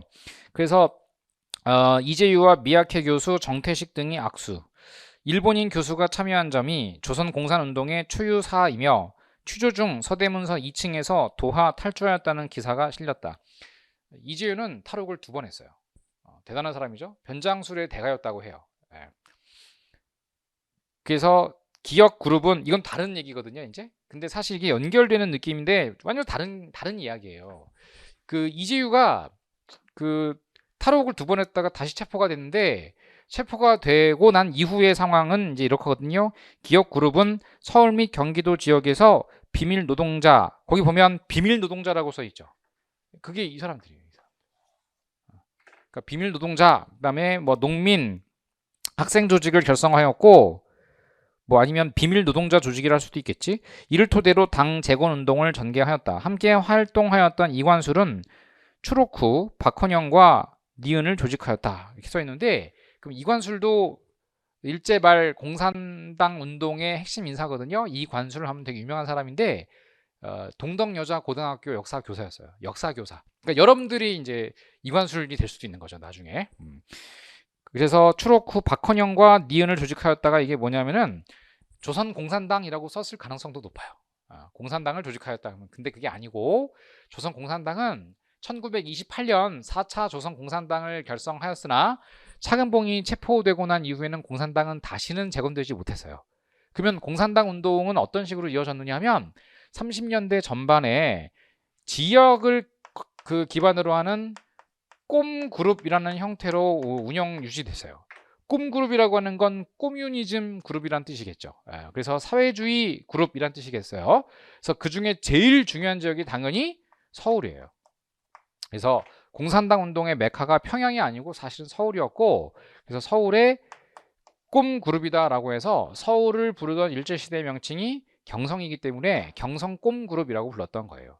그 밖에 유명했던 뭐 그룹 그러면 원산 콤그룹 등이 있고 또 안동 콤그룹 등이 있어요. 그래서 원산 꼼그룹 하면 왠지 느낌이 오시죠? 원산 노동자 총파업, 이런 것들을 주도했던 사회주의 운동가들이 분명히 있었다는 거거든요. 그래서 니은은 경성콤그룹입니다. 그래서 일제 말 활동하였던 경성콤그룹은 거기 나온 것처럼 반제라고 써있죠. 반제니까 반제국주의, 반전적 성격을 지닌 단체와 통일전선을 수립하자는 인민전선 전술을 채택하였다. 그럼 여기서 얘기하는 통일전선이라는 것은 결국은 나중에 실현이 되는데 뭘로 이어지냐면은 바로 건준, 인민공화국 형태로 나아가게 됩니다. 그래서 건준과 인민공화국이 이런 흐름으로 이어갔다고 봐야 되거든요. 근데 미군정이 그것을 부정했죠. 그래서 앞으로는 미군정과 싸우게 되는 게 바로 이 조직입니다. 이런 조직들. 그래서 그 흐름을 가게 되면은 이 꼼그룹이라고 불렀던 단체들이 해방 이후에 말씀드린 대로 미군정과 처음에는 협조하는 형태를 취하는 듯하다가 나중에 적대하게 되거든요. 조금 더 뭐 나중에 설명드리면 되겠지만, 그래서 건준과 인민공화국과 인민공화국이 부정되고 난 이후에는 각 당파로 다 갈리잖아요. 근데 그걸 다시 재조직하게 된 게 모스크바 3국 외상회담 이후에 뒤에 나오는 앞에 있었던 민주주의 민족전선입니다. 그래서 이 민전이라는 흐름이 나오고, 이 민전이 불법화가 되게 되는데 그 불법화가 된 계기가 된 게 정판사 위조 집회 사건이거든요. 그래서 정판사 위조 집회 사건이고, 이 사건이 지금 2025년 지금 11월인데 2달 전인 2025년 9월에 재심 청구 들어갔어요. 재심 청구가 들어갔다는 건 이 단체에 가해졌던 유죄에 대해서, 유죄 혐의에 대해서 우리 법원이 다시 판결을 내주십시오라고 하는 재심 청구가 들어갔는데 그 시점이 묘해요. 지금 분위기가 그렇죠? 뭔가 레프티하는 분위기가 굉장히 강해지는 게 우리나라 모습인데, 그 과정에서 요 정판사 위조 집회 사건 재심 청구했다는 거는 요거를 무죄를 노리는 거예요. 그래서 무죄를 노리게 되면 민주주의 민족전선을 불법 단체로 규정했던 미군정 당국의 처사가 잘못되었다라는 걸 대한민국 법원이 인정하는 게 되고, 그렇게 되면 요 흐름, 요 민전과 건준과 인공과 그 흐름이 뭐예요? 이렇게 요 꼼그룹 개념의 운동을 뭘로 보는 거? 독립운동으로 보고 우리 민족사의 정통과 중심이고 명분이 있는 것으로 보고자 하는 역사학계와 민중학계의 이런 움직임이라고 볼 수가 있어요. 이렇게 되면 뭔가 역사에 큰 뒤틀림이 생기게 되는 거겠죠, 우리나라가. 이번 문제가 냈다는, 이걸 역사 임용에 냈다는 게 저로서는 굉장히 놀라웠습니다. 놀라웠다 말씀을 드립니다. 그 다음에 3번 문제인데요. 이 3번은 사관 문제거든요. 사관. 근데 이 사관이 제가 원래는 잘 강의를 이것도 제가 잘 안 했는데 조선학 운동은 우리가 냈어요. 이미 우리 이명 역사에서 조선학 운동이라고 하는 건 두 문제 정도가 있어서 조선학 운동이 뭐냐? 그래서 뭐 정약용, 정인보 뭐 이런 얘기를 좀 했거든요. 근데 이거를 뛰어넘어서 또 새로운 과제가 나온 게 뭐냐면, 자, 제가 하나 써드린 이 흐름이 있는데 이게 뭐냐면 일제의 식민사관이 출연을 해요. 그럼 식민사관이 출연한 건 언제냐면 청일전쟁 전후거든요. 그럼 청일전쟁 전후에 식민사관이 이제 출연을 하게 되면서 이에 맞서는 민족주의 사관이 나와요. 그 민족사관이 나오고 이 민족사관의 흐름이 1단계 민족사관이 있고 그 다음에 2단계 민족사관으로 이어지는데 1단계 민족사관이 박은식과 신채호인데 2단계 민족사관이 방금 우리 출제했던 조선학운동이에요. 그래서 이 조선학운동 흐름으로 이어지면 이게 누구냐면 정인보, 안재홍, 문일평이에요. 그래서 제가 이걸 정안문이라고 하거든요. 정인보, 안재홍, 문일평. 이게 이제 무슨 운동이라고요? 조선학운동이라 한다. 근데 요 흐름 과정에서 이 민족사관 여기에서 이제 떨어져 나오는 게 있어요. 이게 뭐냐면 사회경제사관이에요. 그럼 이게 대표적인 게 누굽니까? 백남훈이거든요. 그래서 이 백남훈의 특징은 이 백남훈의 저서를 막 쓰라는 이런 문제가 나오면 지금 분위기상 나올 수 있거든요, 이제. 왜냐하면 이게 사회경제사니까 그래요. 그래서 책 제목이 사회경제사예요. 조선 봉건 사회경제사. 뭐 이렇게 쓰죠? 사회경제사라는 책. 근데 이거는 이제 뭐냐면은 이쪽은 우파 쪽의 사학자들이고 요게 좌쪽 사학자들이라 할 수 있어요. 지금 우리 역사학계는 요런 흐름으로 가고 있는 거예요. 그래서 현재 역사학자들이라는 분들이 이쪽을 강조하는 분들이 많은 이유가 제가 그 흐름을 말씀드리면 백남훈은 연희전문학교 교수였잖아요. 근데 이 흐름을 이어간 게 이제 누구시냐면 안 썼지만 얼마 전 작고하신 강만길 교수입니다. 강만길 교수 아마 여러분들 고쳐 쓴 한국 현대사 이런 책으로 아마 많이들 보셨을 거예요. 근데 이분이 고대 교수님이었거든요. 여기는 연대, 여기는 고대 이렇게 했는데 이분이 이런 사회 경제적 특징을 가지고 가고 이분 제자분들이 지금 그 학교에 쫙 잡고 있습니다. 학과장님이고 막 이래요. 지금 다. 최덕수 선생님 아마 은퇴했겠죠. 정태환 선생 막 이런 분들 경영학과 출신이신데 한국사학과 교수가 되셨죠. 특이하죠. 경영학과 출신이신데 어쨌든 이런 흐름이란 말이에요. 그래서 여기에서 쫙 퍼지는 거예요. 이렇게. 그래서 이 흐름이 이제 성균관대학교의 뭐 서중석 교수라던가 서중석 교수도 완전 레프트 쪽이죠. 근데 역사 쪽이 그럴 수밖에 없어요. 진보 사학 쪽일 수밖에 없죠. 역사학자들이 수구적이다, 보수적이다 들어본 적 별로 없으시죠? 그렇거든요. 왜? 역사는 늘 발전해야 되는 입장이기 때문이지. 이 흐름이란 말이에요. 그럼 이것도 아니고 저것도 아닌 제 3의 인물들이 있는데 이게 누구냐면 이쪽에 있었던 사람들이에요. 조선사 편수회에서 근무했던 분들이 있어요. 이게 누구냐면 이병도예요. 이병도. 이 이병도는 조선 사람인데 와세다 대학 유학 출신이고 해서 조선사 편수회라는 곳에서 근무하기도 했어요. 그래서 이 꼬리표가 이병도 선생을 계속 따라다닌 거예요. 그럼 뭐가 돼요? 친일파가 되는 거죠. 식민사학자 이병도. 근데 이분은 자기가 하는 말이 있어요. 이병도가 내가 여기서 근무한 건 사실인데 미안해 이랬어요. 잘못했어.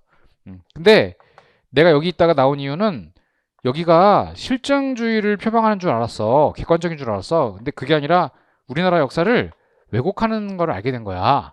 그래서 나온 거야. 이랬어요. 그러면 이분은 뭐냐? 나는 여기도 아니야. 이랬어요. 여기도 아니고 여기도 아니야. 그리고 이것도 아니야. 이병도면서 뭐라 그래요? 랑케. 난 랑케 사학이야. 이랬어요. 랑케 사학. 나는 랑케 실증주의 사학이야. 문헌 고증적 방법만 택할 거야. 사관을 가지면 안 돼. 나라를 잃은 민족의 입장에서 편에 선다던가 아니면 노동자 농민들의 뭐 편에 선다던가 하는 입장 난 둘 다 배격할게. 그래서 만든 단체 이름은 그렇지 진단학회. 이 진단학회 발기인으로 참여하신 분이 누구냐면 손진태라는 사람이 있어요. 그러니까 이제 역사학계의 역사죠. 이게 역사학계의 역사를 공부하는 거예요. 이게. 근데 이걸 낸 거예요. 이거를 비슷하게 낸 거예요. 이게.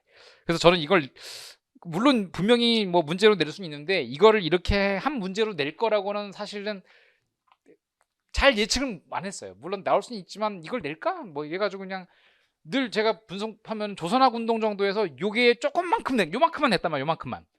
요만큼만 낸 거를 지금 어떻게 확장했는지 아세요? 이렇게 확장시킨 거예요. 이제. 그러면 아까 제가 1교시 때 말씀드린 것처럼 새로운 가지를 친 거예요. 새로운 가지를 치고 거기에서 또 가지 여러 개를 제시한 거예요. 그게 대표적으로 이 3번 문제인 겁니다. 그래서 앞으로 이제 올해부터 공부하실 분들이나 내년도 시험 준비하실 분들은 책을 좀 많이 봐야 될 것 같아요. 예, 많이 보고 이게 만만치가 않을 것 같다 이런 생각이 들어요. 대신 역사 쪽 선생님들의 실력은 다 비슷비슷해요. 근데 특별히 잘하는 분들도 없고 특별히 못하는 분들도 없는 게 우리 쪽이거든요. 그래서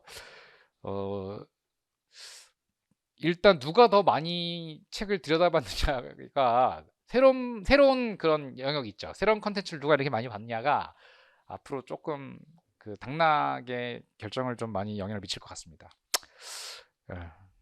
할 일이 많네요, 제가.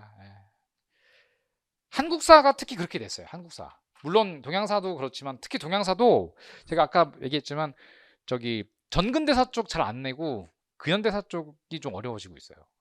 그래서 그런 부분에서 여러분들이 어떻게 내고 있구나 이건 좀 파악을 할 필요가 있을 것 같아. 3번 갈까요? 너무 반가웠을 거예요 아마. 가번을 보니까 조선혁명선언이 나와서 너무 반가웠다.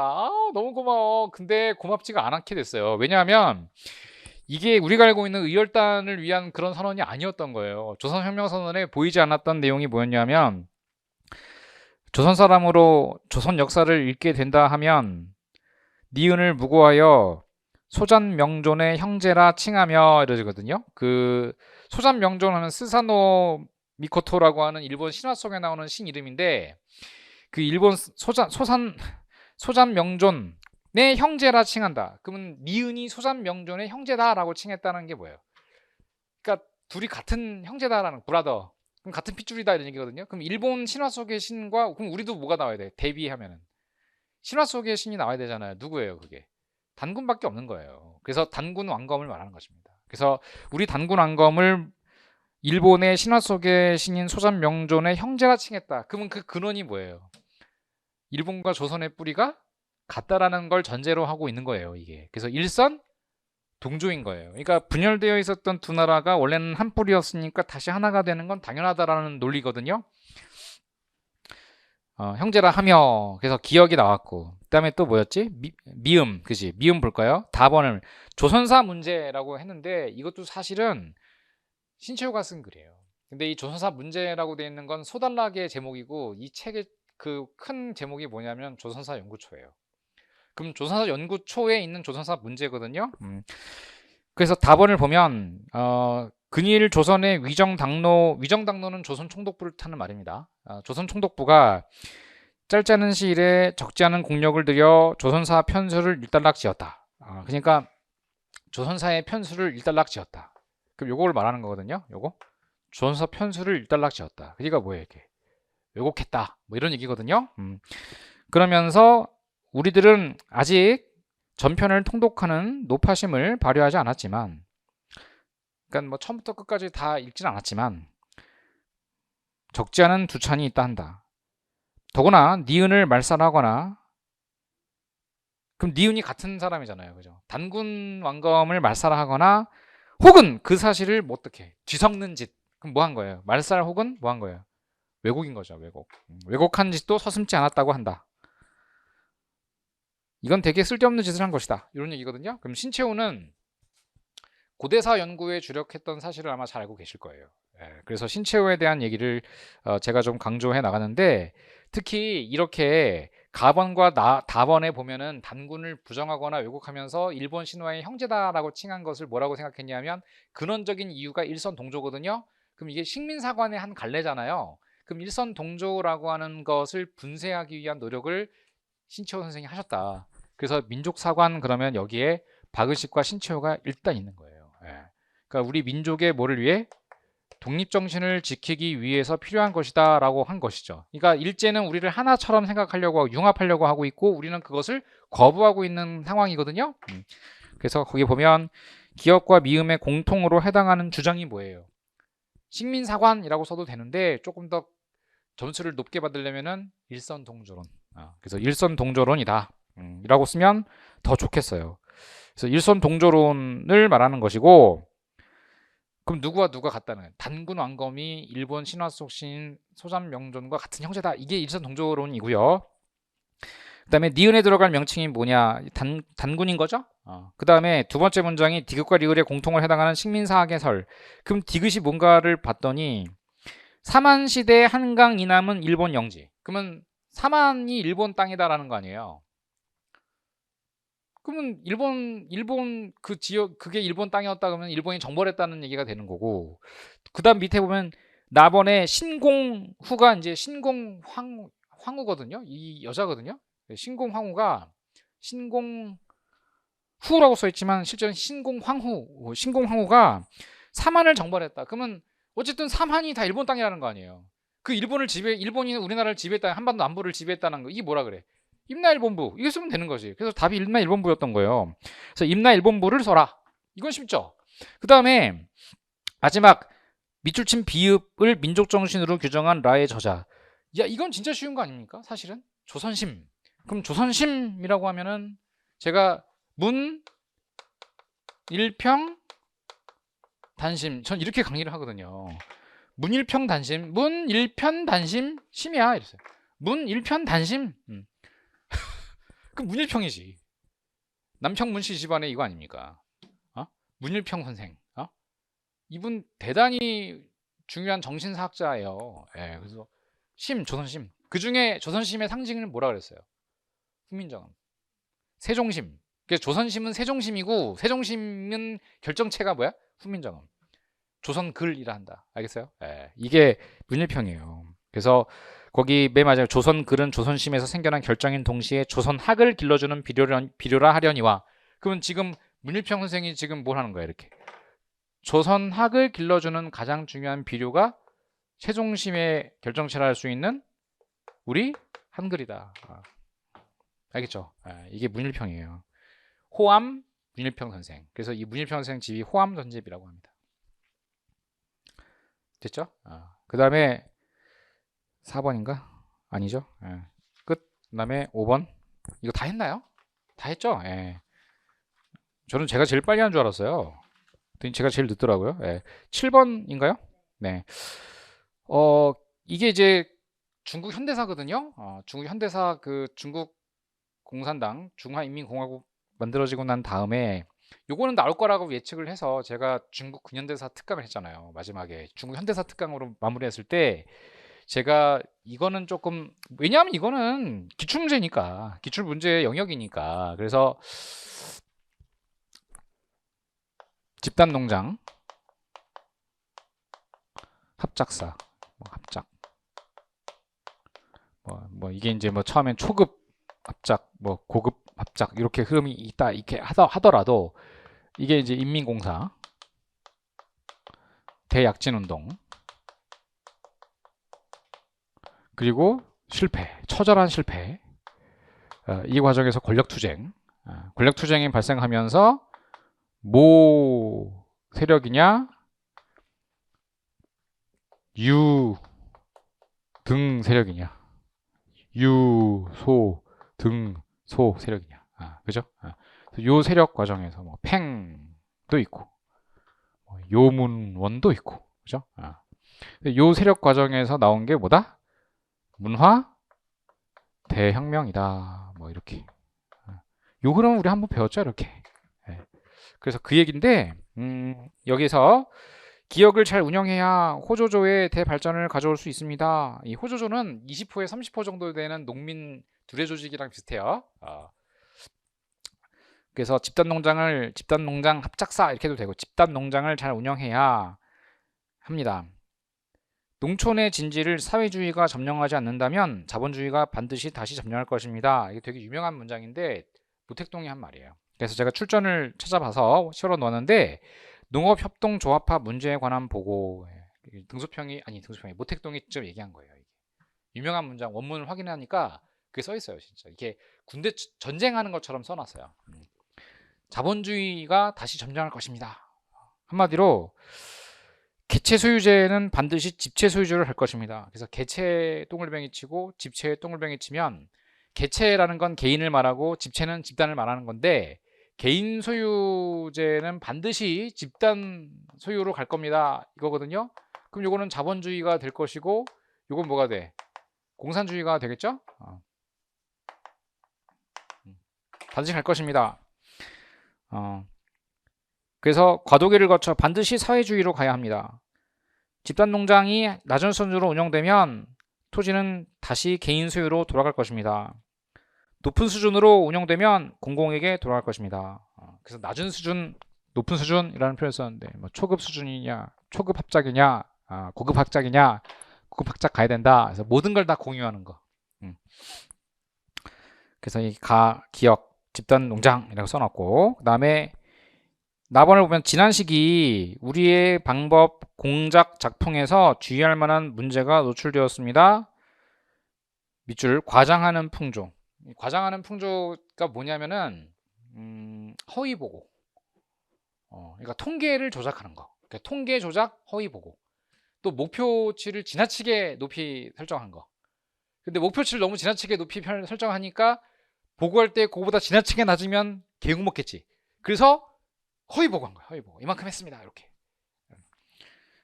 그래서 과장풍조라는 표현이고 작년 베이다이허 회의 때 양곡 생산량을 과다하게 예측해 지금 얘기한 일종의 허상을 만들었습니다. 원래 몇 년 걸릴 걸 몇십 년 걸릴 목표를 1년 안에 한다고 뻥쳤습니다. 이거든요.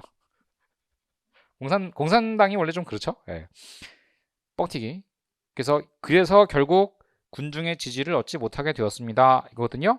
그럼 니은 시기에 전국적으로 진행된 운동 그러면은 뭐 여기서 운동 뭐 이거밖에 없지 뭐. 그죠? 대약진 운동이 실패했죠? 지금 실패한 이유가 나오고 디귿을 참고하여 써라. 대약진 운동. 그 다음에 대부분의 지방과 인민공사 생산되는. 근데 이제 이게 인민공사가 나왔는데 그래서 그 기역에 들어갈 문장이 인민공사라고 쓰면 안 되느냐 이런 질문이 있을 수 있어요. 안 됩니다. 왜냐하면 나왔어요. 그럼 지금 기역은 이걸 얘기하는 거지 이걸 쓰라는 얘기 아니에요. 근데 인민공사 쓴 사람도 분명히 있거든요. 근데 틀린 겁니다. 그거는. 다에 분명히 이게 언급되어 있기 때문에 그렇게 하면 안 되고요. 잘못을 철저히 바로잡지 못하고 문제점이 있습니다. 일부 지방 생산되는 공산품을 바로잡지 못하고 있습니다. 농업 생산력이 떨어지고 있습니다. 당 중앙은 농촌에서 꼭 해결해야 할 여러 문제, 특히 인민공사의 소유 문제와 관련된 정책 관련 당 조직에 분명히 지시를 내리고자 합니다. 그래서 이 지시가 뭐냐면 인민공사 사원에게 허가된 내용을 두 가지 서술할 것. 이게 뭐냐면 그 인민공사 사원은 농민을 뜻하는 말이거든요. 그러면 이 집단농장을 운영하는 주체인 인민공사 사원 농민들을 말하는데 이 농민들의 문제가 뭐냐면 공산주의의 문제가 뭐예요? 가장 큰 문제가 일단 땡깡 부른 뭐라 그래야 돼? 게으름? 게으름이라 하지 말고 태만이라 합시다. 태만. 배운 사람들이니까 땡깡이라기보다 태만, 그지? 그래서 태만을 부려요. 태만을 부리면 생산력이 당연히 떨어질 수밖에 없죠, 그죠? 또 이 과정에서 공동 분배를 해버려요. 평균 분배. 평균 분배를 하면 뭐가 없어져?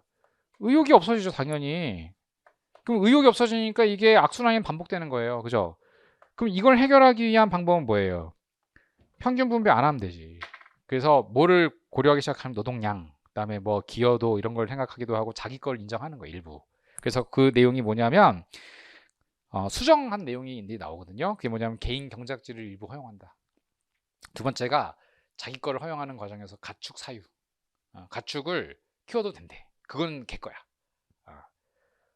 또 그 밖에 시장에서의 상품 매매, 그러니까 북한이 공산주의라고 하지만 장마당이 있는 거와 같은 이치라고 생각하면 되거든요. 그래서 시장에서 사고 팔 수 있게끔 하는 거. 그럼 내게 생기는 거지. 그러니까 내 거를 인정해 주는 거예요. 알겠죠? 예, 요게 수정하는 내용이라 볼 수 있어요. 그래서 개인 경작지를 보유한다던가 부업을 허용한다던가 하는 것들이라고 써두시면 답입니다. 요게. 그다음 8번. 이게 이제 환국제도의 변천에 대한 얘기였거든요.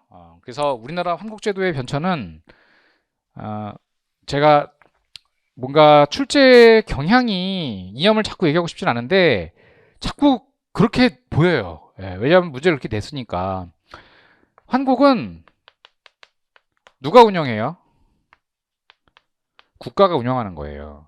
그죠? 국가가 대출하는 제도인데 여기에는 이제 진급 제도가 있고요. 대여 제도가 있거든요. 진급은 무상으로 그냥 주는 거예요. 요거는 근데 빌려주는 거예요. 이건 무상으로 주는 거고 이건 빌려주는 거거든요. 그러니까 지금 문제들이 다 그쪽 공산주의, 사회주의, 국가주의 이런 식으로 자꾸 문제를 내고 있다는 거는 이런 생각을 가신 분들이 낸 거라는 거거든요. 근데 무상으로 분배하는 건 이거는 그냥 없어지는 거예요. 그 다음에 빌려주거든요. 근데 이자가 있어요, 없어요? 처음에 없거든요. 이자가 없어요. 원곡만 회수하는 제도예요. 이게 뭐예요? 그게 진대예요, 진대. 고구려의 고국천왕 때 국상 을파소의 건의에 의해 만들어진 진대법. 그다음에 그것을 계승한 게 고려 태조가 흑창을 설치했거든요. 그다음에 요거를 성종이 의창이라고 바꿔요. 그리고 요게 조선으로 계승돼요. 이렇게. 그러니까 요런 흐름이라고 보는데 이제 문제는 요 의창은 초기에 무이자로 똑같이 운영을 했는데 무이자로 운영하게 되면은 의창이 유지가 안 돼요. 그 내용이 지금 마지막 단락에 있는 거예요. 자, 하나씩 볼게요. 가는 삼국사기 고구려 본기가 힌트예요. 고구려 본기, 그러니까 진대법인 거예요.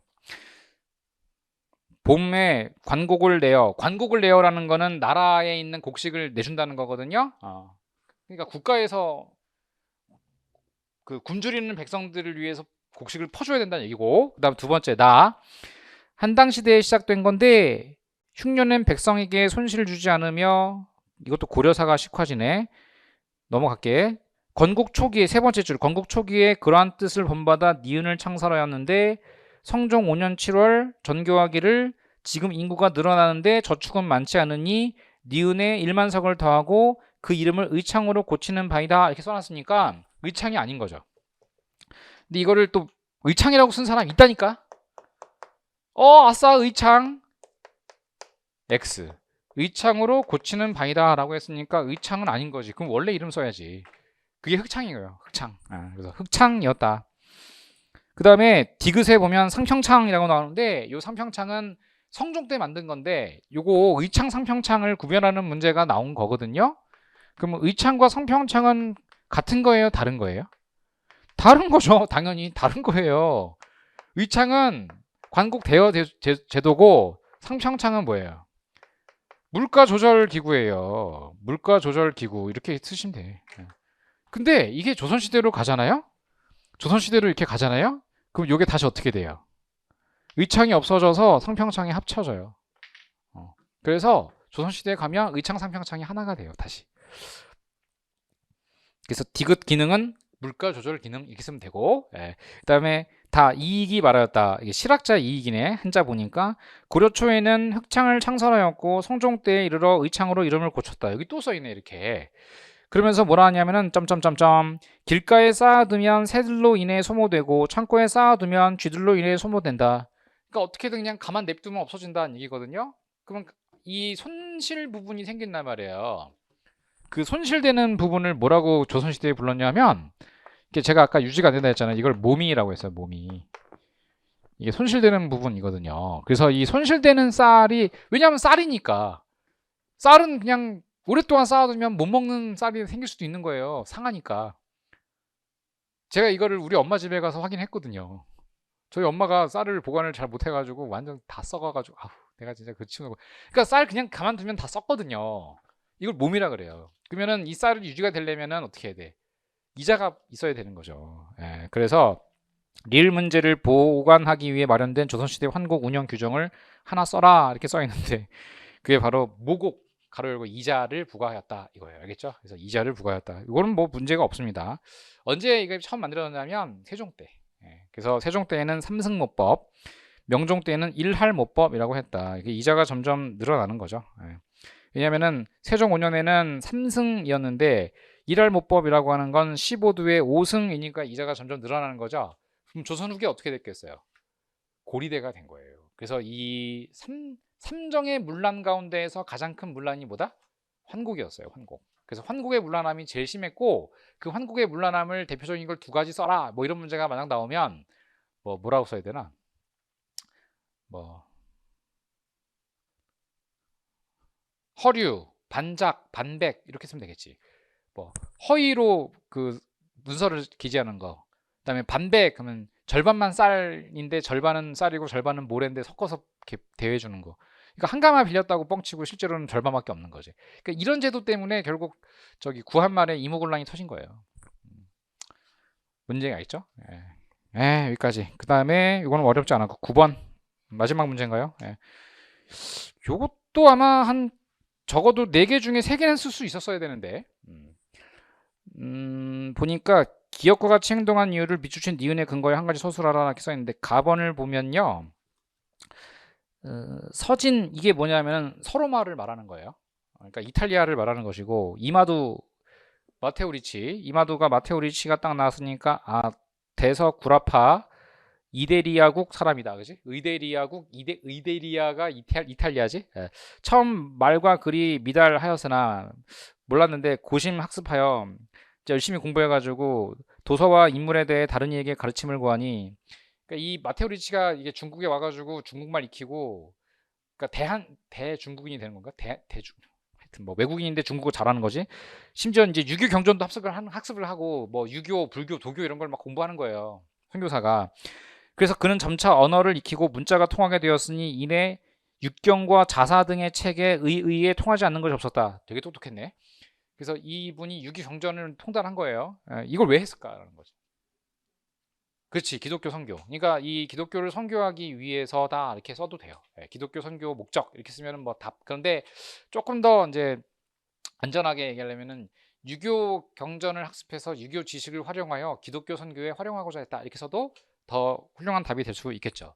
뭐 예를 들면 두 가지 제가 얘기를 드리면 처음에 이제 그 불교가 들어올 때도 격의 불교 형태로 들어왔다는 걸 이제 상정하면 좋겠어요.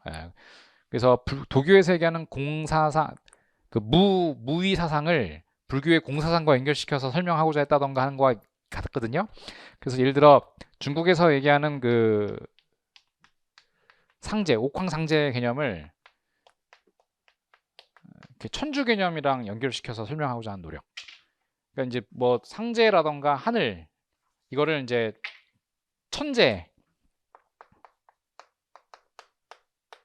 천재를 천주 개념으로 연결시켜서 설명하고자 했다던가 하는 겁니다. 이게. 그리고 또 하나가 뭐 그 공자가 서양의 공자가 예수다. 그러니까 이런 식의 해설이거든요. 또 뭐 예를 들어 제사이죠, 제사 드리는 거를 뭐라 하냐면은 이제 미사 드리는 거다. 이제 이런 표현을 썼다는 거. 그러니까 이걸 알아야 카톨릭 교리를 설명할 수 있으니까 그랬다는 거죠. 그래서 니은에 근거하여라고 하는 건 이제 황제에게 천주성상이니까 사실 마테오 리치가 카톨릭 쪽 선교사예요. 예수회.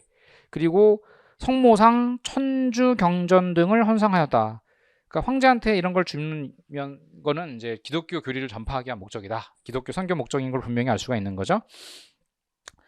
또 교유가 넓었으며 저술도 많았고 영공과 학문을 논하며 종종 수학을 언급하였다.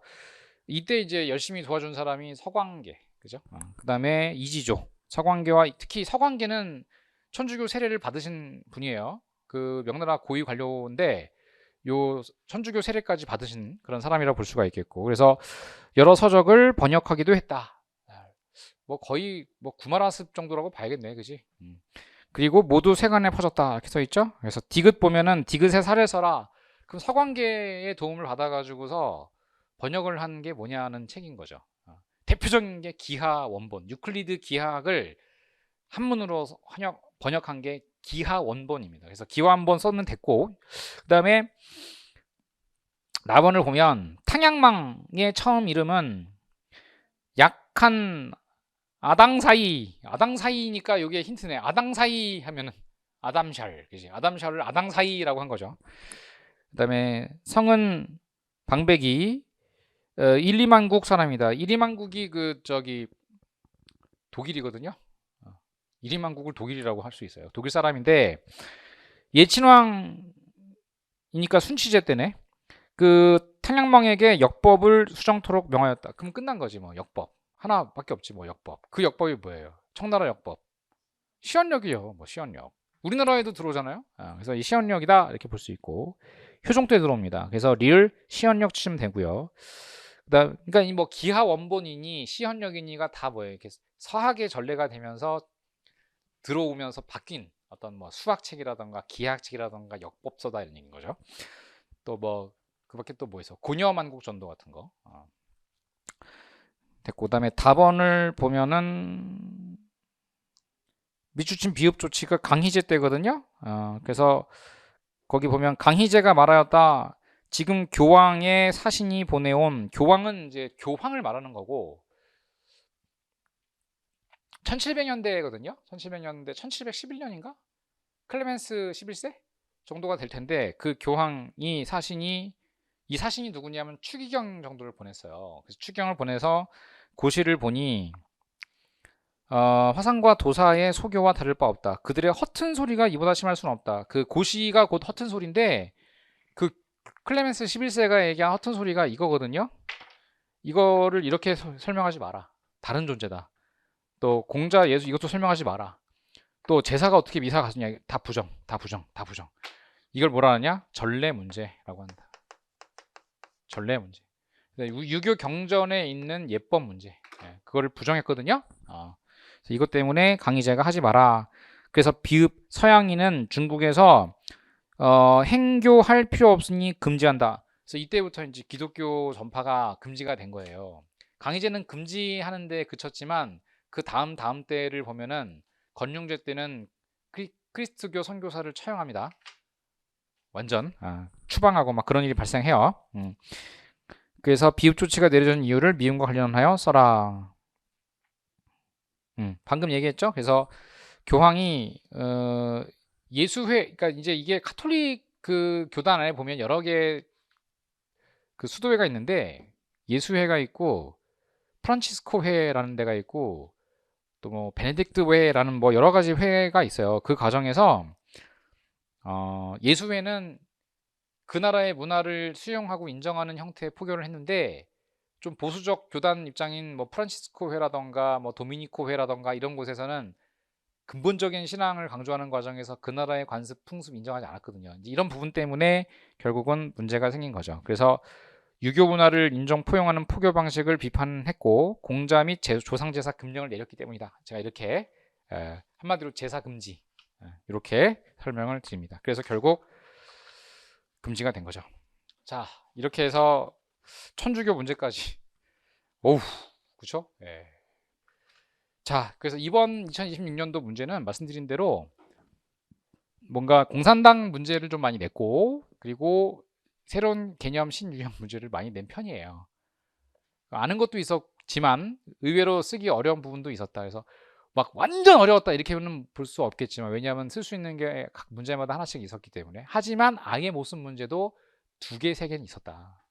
2개, 3개 있었기 때문에 전반적인 컷은 낮아질 거로 생각을 하고 있습니다. 그래서 상당히 좀 낮아질 것으로 보고 있기 때문에 일단은 점수가 많이 안 나왔다고 생각을 하셔도 아직까지 뭐 희망을 버릴 필요는 없다고 저는 생각을 해요. 왜냐하면 말씀드렸다시피 인문역사 선생님들의 실력은 대동소이하기 때문입니다. 물론 막 매니아들이 있어갖고 막 제 친구들 중에 이렇게 친구도 있지만 우리는 꼭 그렇지는 않을 수도 있기 때문에 알겠죠? 자, 오늘 여기까지 인문역사 2026년도 기출 해설 강의를 마무리하겠습니다. 시험 준비하시느라 고생 정말 많이 하셨다 말씀을 드리고, 그리고 반드시 여러분들이 꼭 합격하기를 저는 고대하지 않습니다. 기다리고 있겠습니다. 여러분들 수고 많으셨고 기대해 봅시다. 자, 저는 이만 물러갑니다. 고맙습니다.